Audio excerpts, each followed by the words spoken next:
Bonjour, merci de vous joindre à nous aujourd'hui. Je m'appelle Jolène Thibault, je suis agente de communication pour le projet Opter pour le talent de la CBDC Restigouche de Campbellton, au Nouveau-Brunswick. Je me joins à vous depuis les territoires traditionnels, ancestrales, non cédés des Premières Nations Mi'kmaq, sur lesquels nous apprenons et travaillons aujourd'hui.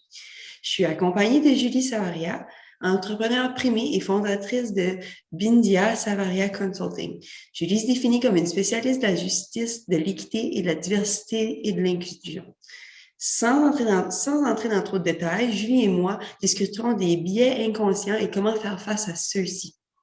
Je tiens également à vous remercier de prendre le temps de discuter avec nous aujourd'hui de ces sujets importants qui touchent les employeurs. Sans plus tarder, je passe la parole à Julie qui nous en parlera plus à ce sujet. Merci, Jolène. Et puis, merci de m'accueillir. Pour parler justement des biens inconscients. Les biens inconscients, c'est sûr que tout le monde en entend parler, surtout ces temps-ci, où est-ce qu'il y a une espèce de course un petit peu pour essayer de comprendre un petit peu les sources de discrimination, qu'est-ce qu'on peut faire, etc. Et les biens inconscients, c'est un petit peu ce que je pourrais appeler comme étant une porte d'entrée vers plus d'équité, vers plus d'inclusion. Pour commencer, j'aimerais d'abord commencer par dire que quand on parle de bien inconscient, souvent on va avoir cette association que c'est pas bien. C'est t'as un bien inconscient. Ça veut dire que t'es pas une bonne personne. Et ça veut pas nécessairement dire ça. Parce qu'en fait, être biaisé, c'est être humain. On a tous des biais inconscients. Il y a juste des biais inconscients qui vont être peut-être qu'ils vont avoir un impact plus positif et d'autres vont avoir un impact plus négatif. Mais on peut peut-être, avant que je rentre dans plus de détails, définir un petit peu c'est quoi un bien inconscient. Donc, en moyenne, notre cerveau va analyser, excusez-moi, j'ai fait un franglais, environ plus de 11 millions de bits d'informations par seconde. Et ça, c'est vraiment énorme. Donc, si notre cerveau devait analyser toute cette information-là, il y aurait une surchauffe et puis il ne pourrait pas fonctionner parce qu'il y aurait trop d'informations. Et là, je parle de vous m'écoutez avec vos oreilles, ça c'est une information, la lumière dans les yeux, les vêtements sur la peau, le système digestif, si vous venez de manger ou boire quelque chose. Et le fait est que notre conscience ne peut analyser que 10 à 40 bits d'informations par seconde. Donc, on parle de 11 millions d'informations qu'on reçoit et puis qu'on peut vraiment analyser juste 10 à 40 bits d'informations par seconde. Donc, quand on voit tout ça, on se demande, mais qu'est-ce qui se passe? En fait, notre cerveau, qu'est-ce qu'il fait? C'est qu'il va créer des catégories mentales où mettre les informations et pouvoir les trier plus facilement de sorte qu'on puisse réagir de façon plus rapide aussi. Parce qu'on s'entend que si on devait penser à, OK, il faut que je lève ma jambe, mais pour ça, il faut que je puisse soulever l'articulation à ma hanche, à mon genou, à ma cheville, dans les doigts. On ne pourrait pas vraiment marcher parce que ce serait trop d'informations. Alors, notre cerveau a créé en sorte des catégories automatiques, inconscientes, justement, pour que l'on puisse fonctionner jour après jour. Donc, les biens inconscients, c'est ça. Les biens inconscients, ce sont des raccourcis mentaux que notre cerveau a créés pour nous permettre de mieux naviguer la vie de tous les jours, en fait. Donc, ça résume un petit peu c'est quoi un bien inconscient en tant que tel. Ah, merci. C'est vrai qu'on n'y a jamais vraiment pensé, mais c'est vraiment beaucoup de choses que notre cerveau a besoin de procéder pour fonctionner. Puis, comment est-ce que les biais inconscients se forment? Oui, donc les biens inconscients, c'est sûr, comme je parlais, c'est des catégories, mais elles sont grandement influencées par, en fait, on pourrait peut-être dire que c'est toute l'influence qu'on a eue depuis qu'on est né, en fait. Donc, la famille, notre culture, notre origine, le pays dans lequel on grandit, l'école où est-ce qu'on est allé, où est-ce qu'on a fait nos études, où est-ce qu'on a travaillé, qui sont nos amis, quel genre de médias est-ce qu'on consomme, qu'est-ce qu'on fait sur les réseaux sociaux, c'est quoi nos sources, etc. Donc, tout ça va venir façonner la façon dont on pense et ça va venir, en fait, donner des pistes à notre cerveau afin de créer ces catégories-là. Donc, si, par exemple, on a eu des situations où est-ce que on a eu une altercation avec un homme musulman. Bien, à ce moment-là, peut-être que notre cerveau va dire, OK, homme musulman, source d'anxiété, ou bien c'est pas bien, quelque chose va arriver. Ou bien ça peut être, OK, ben, une personne en situation de handicap va peut-être dire pour une personne, OK, ben, les choses vont être faites de façon beaucoup plus lente. Il va falloir faire beaucoup de sacrifices, de compromis, etc. Donc, c'est un peu comme ça que c'est formé, mais si je rentre dans un peu plus de détails, et puis pour ceux et celles qui sont plus intéressés à en apprendre plus sur les biens inconscients, il y a un très bon livre de Daniel Kahneman qui s'appelle Think Fast and Slow. Et qu'est-ce que Daniel Kahneman dit? Et puis c'est vraiment, c'est un chercheur qui est très primé au niveau des biens inconscients, justement. Mais qu'est-ce qu'il dit, lui, c'est qu'on a deux systèmes d'opération dans notre cerveau, en fait. On a le système 1 et le système 2. Le système 1 est tout ce qui est intuitif, associatif, sur autopilote. On ne s'en rend pas compte, c'est inconscient. Et ce qui est intéressant, c'est que ça occupe 95% de notre capacité mentale. Et le système 2, lui, est plus autour de la pensée plus critique, analytique, logique, un peu plus lente aussi, puis des fois qui peut être un petit peu indécise, un petit peu paresseuse même des fois, va vraiment beaucoup dépendre de beaucoup d'autres informations avant de prendre sa décision. Et puis ça va occuper juste 5% de notre procédé mental. Donc, nous, quand on pense, qu'on réfléchit à toutes nos actions, ben en fait, c'est vraiment juste 5% de la puissance mentale de notre cerveau. Et je disais tout à l'heure que le système 2 était un petit peu indécis, puis un petit peu paresseux. Et qu'est-ce que je veux dire par là? C'est parce que, étant donné que justement, c'est là où est-ce qu'on pense beaucoup, on va faire des efforts pour essayer d'être logique, on va se fier beaucoup aux informations que notre système 1 va nous donner de façon inconsciente. Donc, on peut presque imaginer le système 1 en train de chuchoter à l'oreille du système 2.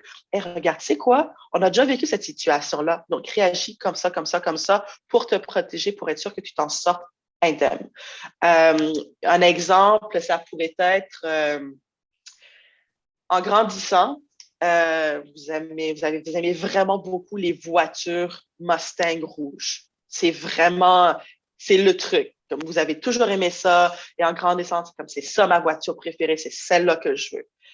Donc après, quand vous êtes plus âgé, que vous êtes en moyen d'avoir une voiture, vous allez chez le concessionnaire, et puis là, on voit plein de voitures, et là, boum, il y a la Mustang rouge. Peut-être que vous êtes venu acheter une minivan, mais quand vous allez voir la Mustang rouge, vous allez avoir un attrait de dire, ah, je veux l'acheter, je suis attiré par ça, et sans pour autant penser que c'est votre voiture préférée quand vous étiez jeune. Mais ça va venir essayer d'influencer votre décision par rapport aux achats. C'est là que le système 1 va venir en compte, ah, rouge, Mustang, let's go, on aime ça. Le système 2 va être comme, ben oui, j'aime ça, c'est vrai que je l'aime vraiment, vraiment beaucoup, mais il faut aussi penser, OK, ben les options de financement, c'est quoi? Est-ce que ça consomme beaucoup d'essence? Mais c'est vrai qu'on l'aime vraiment beaucoup, hein. OK, mais sauf que, OK, ben c'est quoi l'impact environnemental, etc. Donc, il va y avoir cette espèce de discussion qui se passe, en fait, dans une fraction de seconde par rapport aux décisions qu'on veut faire. Et puis ça, c'est important de s'en rendre compte parce que des fois, on va réagir de façon différente dans le milieu de travail, puis on va même pas s'en rendre compte pourquoi. Pourquoi est-ce que des fois, on va préférer donner des opportunités à telle personne plutôt que l'autre? Pourquoi est-ce qu'on va favoriser le leadership de certaines personnes par rapport à l'autre aussi? Et le système 1 a toujours sa place. Donc, oui, c'est sûr que toutes ces catégories ont été grandement influencées.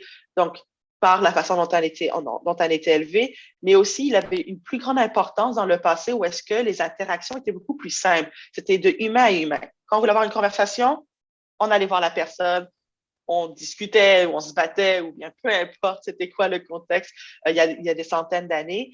Mais avec l'évolution de la technologie, les communications sont devenues beaucoup plus complexes, de sorte que le système 2 prend beaucoup plus de place en ce moment, mais quand même se fie beaucoup à notre système 1. Donc, la prochaine fois que vous êtes en face d'un employé ou d'un collègue et puis qu'il y a juste quelque chose, ce qu'on appelle le fameux, entre guillemets, le gut feeling. ben, pourquoi est-ce que cette personne-là, vous ne l'aimez pas, a priori, sans la connaître?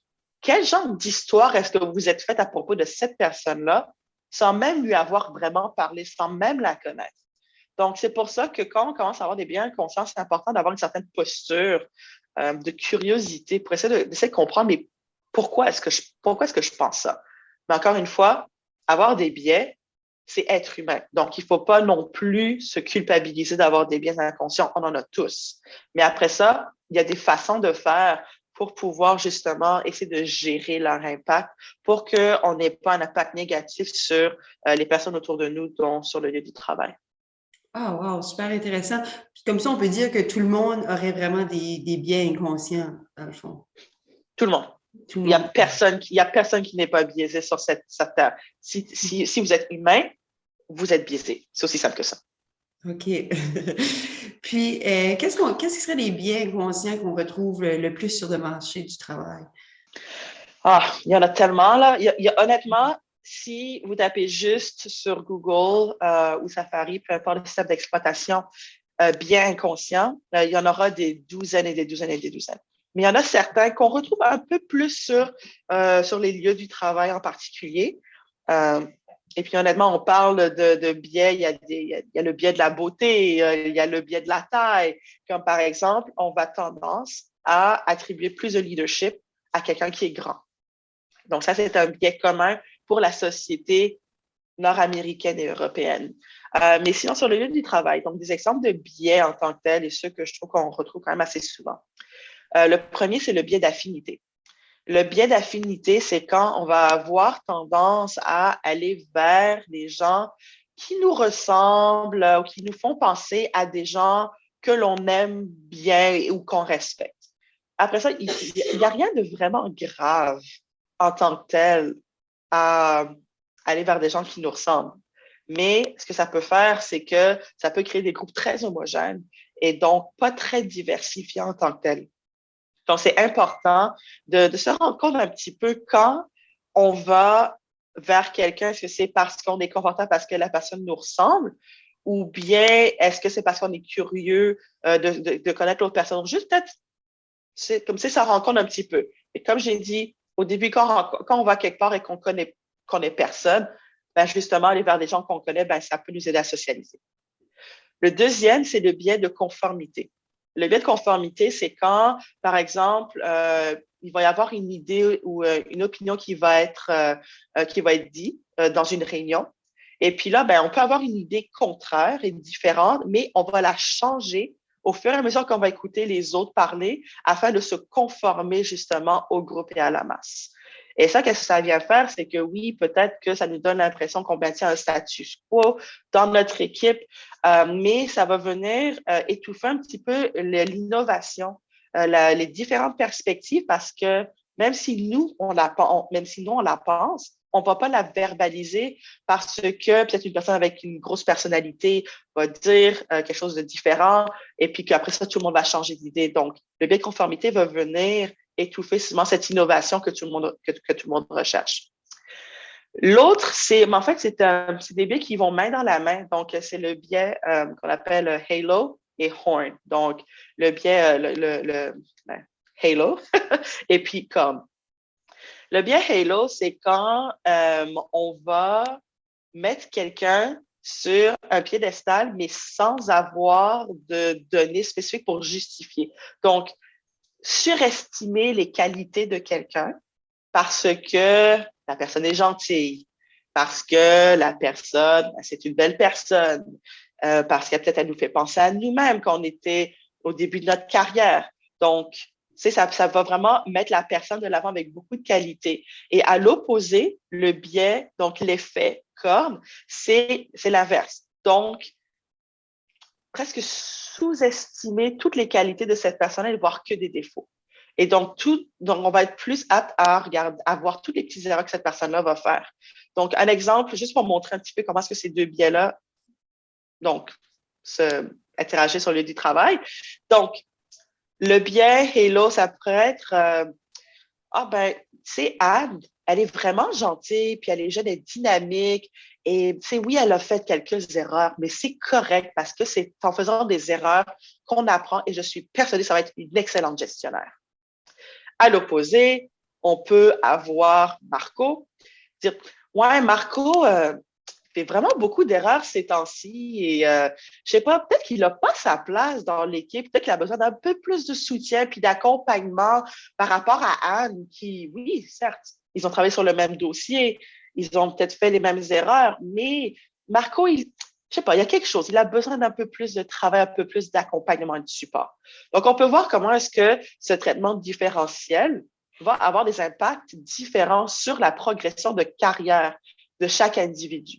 Donc, juste des fois aussi se demander, ben, est-ce que je donne plus d'opportunités à cette personne parce qu'elle est compétente à son travail ou est-ce que je lui donne plus d'opportunités parce que peut-être que je l'aime bien ou je l'aime moins à cause de X raisons.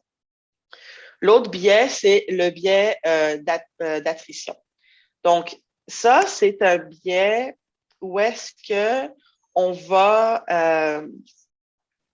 avoir tendance à mettre les gens autour de nous en dessous de nous. Donc, en fait, nous, notre comportement va être irréprochable.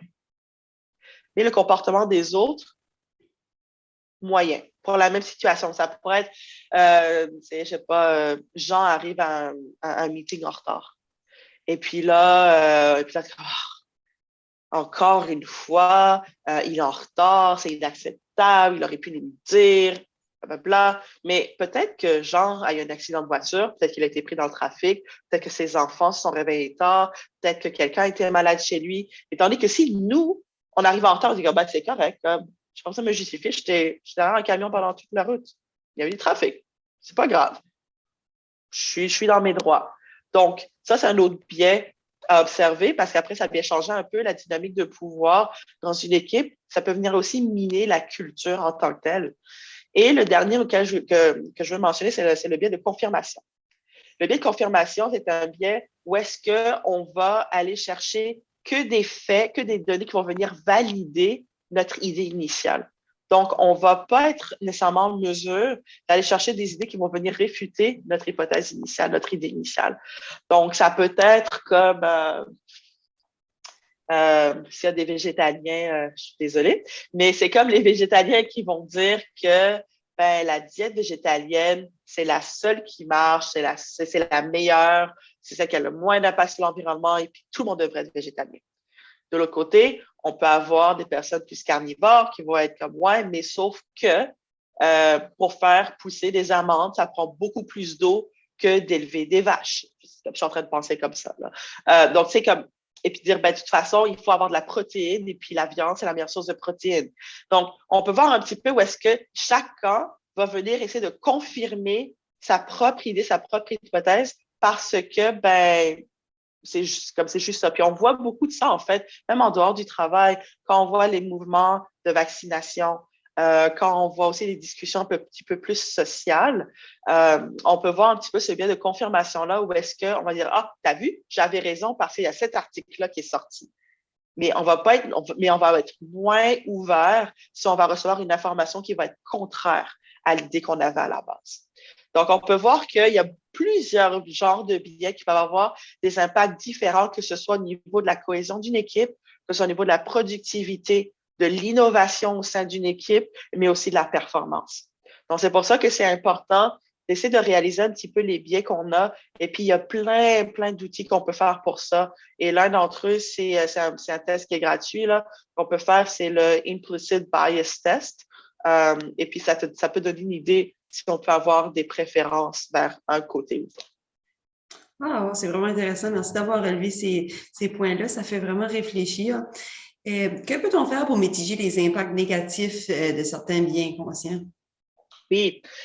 Donc, la première chose, en fait, c'est de rester curieux, d'avoir une posture de curiosité. Quand j'ai une posture de curiosité, j'ai vraiment une posture d'ouverture. Parce que reconnaître ses biais, c'est faire un petit peu une espèce de réflexion, mais tournée vers soi. Donc, vraiment pouvoir se regarder et dire, OK, ben, Tu sais, pourquoi est-ce que j'ai pensé ça de telle personne? Je ne la connais pas, cette personne-là. Donc, pourquoi est-ce que j'ai pensé ça? Donc, c'est vraiment d'essayer de comprendre d'où est-ce que des fois nos préjugés vont venir quand on va penser à quelqu'un. La deuxième chose, c'est de continuer à apprendre, de vraiment essayer d'aller vers notre zone d'apprentissage et de ne pas rester dans notre zone de confort. Donc, c'est correct si on se sent un peu inconfortable par rapport à des choses qu'on a apprises. Et puis, c'est correct si on a dit des choses qui ont mis les autres inconfortables. Et puis, mais c'est correct pourvu qu'on puisse le reconnaître et après ça, qu'on puisse travailler là-dessus. Une autre chose, c'est de pouvoir accepter la critique des autres. Et puis ça, c'est important, surtout dans une équipe où est-ce qu'on peut se tenir responsable les uns les autres. Donc, si on voit que dans une équipe, quelqu'un dit quelque chose qui peut être un petit peu tendancieux, un petit peu biaisé, c'est le rôle des autres membres de l'équipe de venir et dire, hey, tu sais, qu'est-ce que tu as dit? Je sais pas. D'où est-ce que tu sais cette information-là? Est-ce que c'est basé sur quelque chose ou c'est ta propre interprétation de la situation? On essaie de se tenir un petit peu responsables les uns les autres. Et puis finalement, c'est de juste continuer à développer son empathie. L'empathie est un grand remède pour les bien-conscients à caractère négatif. Donc, où est-ce qu'il va y avoir des préjugés par rapport aux personnes? Donc, développer son empathie, ça prend de la pratique. C'est comme un muscle, il faut le pratiquer, mais ça peut être grandement bénéfique à long terme, surtout pour maintenir une bonne culture de travail au sein d'une équipe et d'une organisation. Wow, merci beaucoup. Puis c'est vraiment toutes des bonnes informations qui peuvent bénéficier à beaucoup d'employés et d'employeurs en milieu de travail, je suis sûre. Merci d'avoir pris votre temps pour partager vos connaissances. Assurez-vous de vous joindre à nous pour les prochains segments 20 minutes avec Julie qui seront affichés sur notre page Facebook. Puis en attendant, vous pouvez consulter nos nombreuses ressources sur notre site internet opterpourletalent.ca. Merci beaucoup, Julie. Merci beaucoup, Jolene. À la prochaine. Bye. Bye.